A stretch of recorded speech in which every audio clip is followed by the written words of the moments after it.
మనం ఇంతవరకు 3 ఆజ్ఞలు చెప్పుకున్నాము. ఇది 4వ ఆజ్ఞ.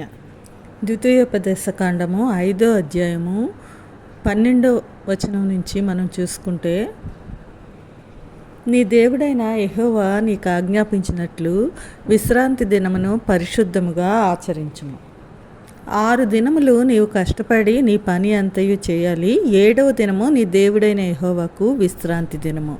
దానిలో నీవైనను, నీ కుమారుడైనను, నీ కుమార్తె అయినను, నీ దాసుడైనను, నీ దాసి అయినను, నీ ఎద్దైనను, నీ గాడిద అయినను, నీ పశువుల్లో ఏదైనను, నీ ఇండ్లలో ఉన్న పరదేశి అయినను ఏ పనియు చేయకూడదు.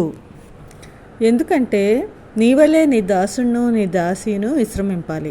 నీవు ఐగుప్తు దేశమందు దాసుడువై ఉన్నప్పుడు నీ దేవుడైన యెహోవా బాహుబలం చేతను చాచిన చేతి చేతను నిన్ను అక్కడి నుంచి రప్పించినని జ్ఞాపకం చేసుకొనుము.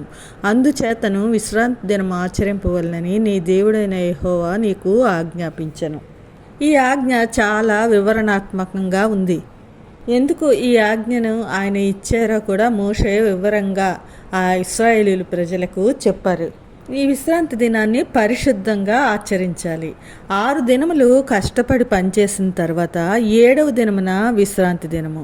అది నీ దేవుడైన యెహోవాకు విశ్రాంతి దినము.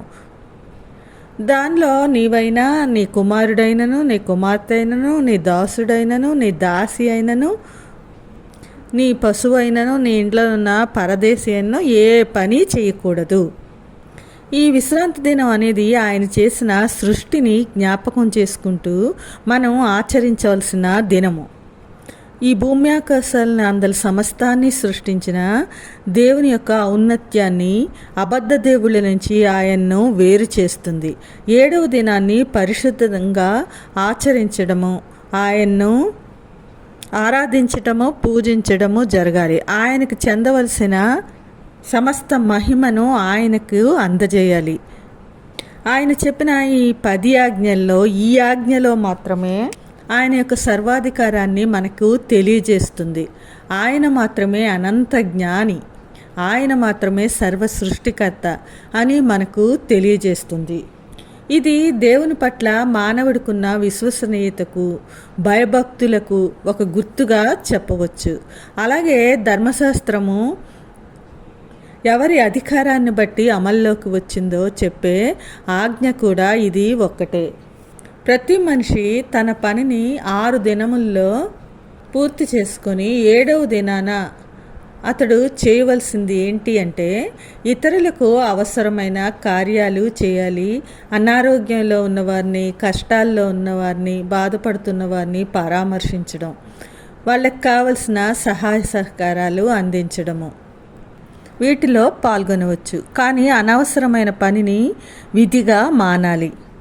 యెషయా గ్రంథము 58:13-14 ఇలా ఉంటుంది: నా విశ్రాంతి దినమున వ్యాపారం చేయకుండా నాకు ప్రతిష్ఠితమైన దినమని నీవు ఊరకుండిన ఎడల, విశ్రాంతి దినము మనోహరమైనదియు యెహోవాకు ప్రతిష్ఠిత దినమనియు ఘనమైనదనియు అనుకొని దాన్ని ఘనముగా ఆచరించిన ఎడల, నీకిష్టమైన పనులు చేయకయు, వ్యాపారం చేయకయు, లోకవార్తలు చెప్పుకొనకయు ఉండిన ఎడల నీవు యెహోవా యందు ఆనందించెదవు.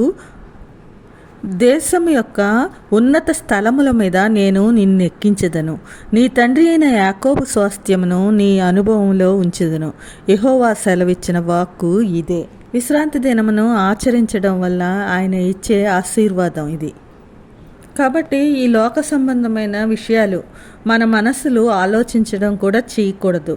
ఈ పరిశుద్ధ దినాన దేవుణ్ణి ఆరాధించడంలో ఉల్లాసంగా పాల్గొనాలి, కుటుంబంతో సహా. ఈ విశ్రాంతి దినాన్ని గురించి ఇంకొంచెం చెప్పుకుందామండి రేపటి దినాన.